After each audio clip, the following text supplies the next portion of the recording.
if you don't know about them, then Google it and you're a bad Clevelander. But no, just kidding.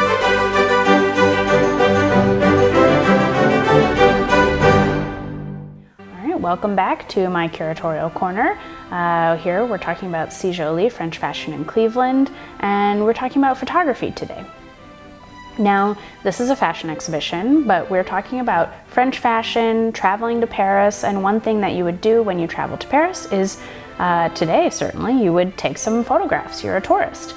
Now, in the 1890s, 1880s, photography was really coming into its own for amateurs. It was the first time that amateurs could take a smaller camera and take their photographs and have them developed. And a lot of this was due to the Kodak company. So Kodak first produced their Brownie camera in 1888. And this is a little bit of a later and more fancy example that we'll talk about in a bit. This one's from 1897, but it's a box camera. And so this is the first time you have a smaller camera that you can hold.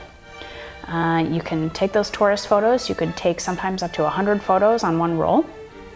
And in particular, we have a really cool collection of photos here in our research library taken by Adela and Ellen Prentice. Now, I talk about the Prentice ladies all over the exhibit. They were great travelers, and they took some really cool photos.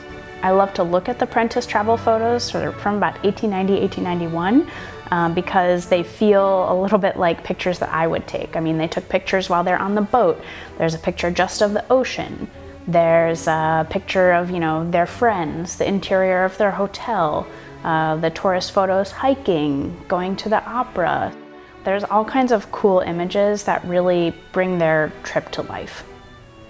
All right, so this is a camera that's not dissimilar from one that the Prentices would have used. A traveler from Cleveland could have purchased a Kodak like this. It's a type of box camera, and it's much lighter and more compact than a lot of options previously available. You've got your little carrying handle. Some would also have a strap. Now this is the, it says on the top, number 4 cartridge Kodak, Eastman Kodak Company, made in Rochester, New York. Now it's a leather case that's seen better days, but there's a little button here that's encased in the leather. Boop. So that opens. And then your camera lens, there we go. All kinds of little levers. So then it rolls out and you can change the distance to focus. So the way that you would then use it is by looking through a viewfinder. That's a little square right here for portrait mode. The back is where the film would go in. So you can see the roll would go on one side, the film would go across here. You shoot the picture, and then this little red circle is where your counter would be. So it, weighs a couple pounds. It's a lot bigger and heavier than our iPhones today, but an example of the type of camera that would take these travel pictures in the 1890s. Okay, so we've got this camera, which is from our collection, but I am a fashion historian, but also a little bit of a photo nerd. And so this is a camera that my father gave me when I was in high school. It's a medium format dual lens camera, and it's more modern, but it's not dissimilar to something you could have had in the early 20th century. Now, one reason I wanted to show you is because it's got a similar way of taking pictures. So instead of holding it up to your face like a camera that we might think of, you hold it down in front of you and you look down into this viewfinder here.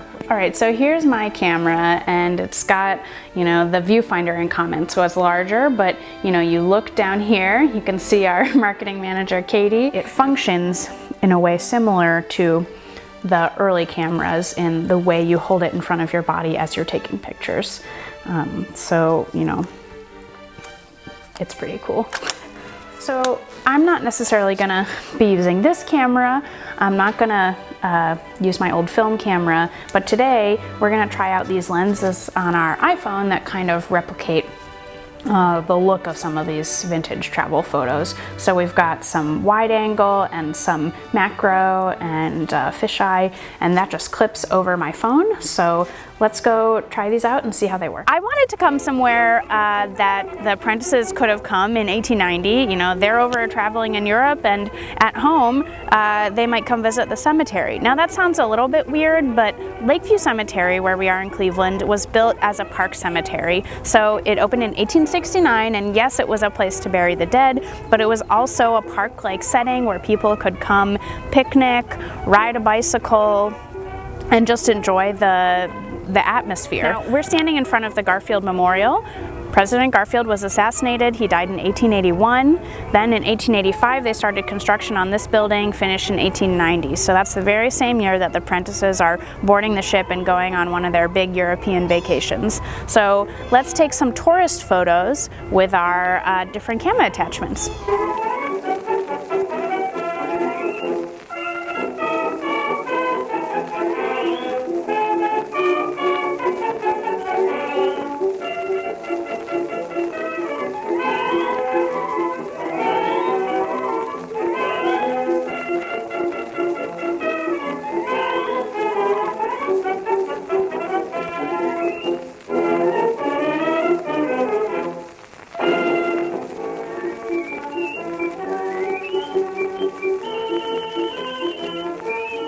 Alright, so we're up here on the balcony or terrace at the Garfield Memorial, and there's a great view of the downtown skyline of Cleveland. So if you've never come up here, you totally should. And I'm going to take a couple pictures with my wide angle attachment and pretend that I'm a tourist. Say cheese! Alright, so we've sort of opened a little window onto what it was like to take photographs if you were traveling to Paris in the 1890s, 1900, and I hope that I've inspired you to think about your travel photos when you go on your next trip and to try something a little different or retro.